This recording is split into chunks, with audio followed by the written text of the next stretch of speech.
آیت نمبر 32.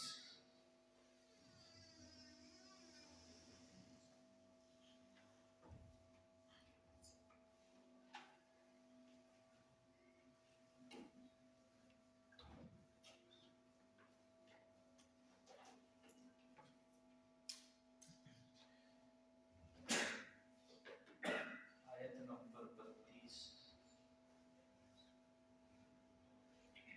اعوذ باللہ من الشیطان الرجیم بسم اللہ الرحمن الرحیم ومن آیاته الجوار في البحر كالأعلام إن يشأ يسكن الريح فيظللن رواكد على ظهره إن في ذلك لآيات لكل صبار شكور أو يوبقهن بما كسبوا ويعفو عن كثير ويعلم الذين يجادلون في آياتنا ما لهم من محيص فما أوتيتم من شيء فمتاع الحياة الدنيا وما عند الله خير وأبقى للذين آمنوا وعلى ربهم يتوكلون.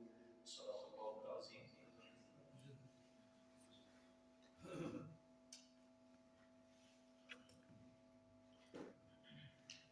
گزشتہ سبق میں تخویف دنیاوی کا ذکر تھا، جس میں اللہ پاک نے فرمایا کہ جو بھی تمہیں کوئی مصیبت پہنچتی ہے وہ تمہارے اپنے ہاتھوں کی کمائی ہوئی ہوتی ہے، اور فرمایا کہ اس کے علاوہ دوسرے بہت سے گناہ ہیں کہ ان کے اوپر اللہ سزا نہیں دیتا بلکہ ان کو معاف کر دیتا ہے۔ پھر فرمایا کہ یہ جو بھی تمہیں اللہ کی طرف سے مصیبت آتی ہے اس سے تم بھاگ نہیں سکتے، زمین میں جہاں بھی چلے جاؤ مصیبت پہنچے گی، اللہ کو تم عاجز نہیں کر سکتے،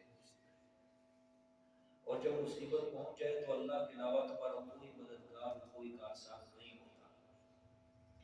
اب جہاں سے آج کا سبق شروع ہو رہا ہے وَمِنْ آیَاتِهِ الْجَوَارِ فِي الْبَحْرِ كَالْأَعْلَامِ، یہ اللہ تعالیٰ کی قدرت کاملہ کے اوپر بھی ایک دلیل عقلی ہوگی، اور اس کے علاوہ اس میں تخویف دنیاوی کا بھی ایک پہلو نمایاں ہوگا۔ ترجمہ دیکھیں،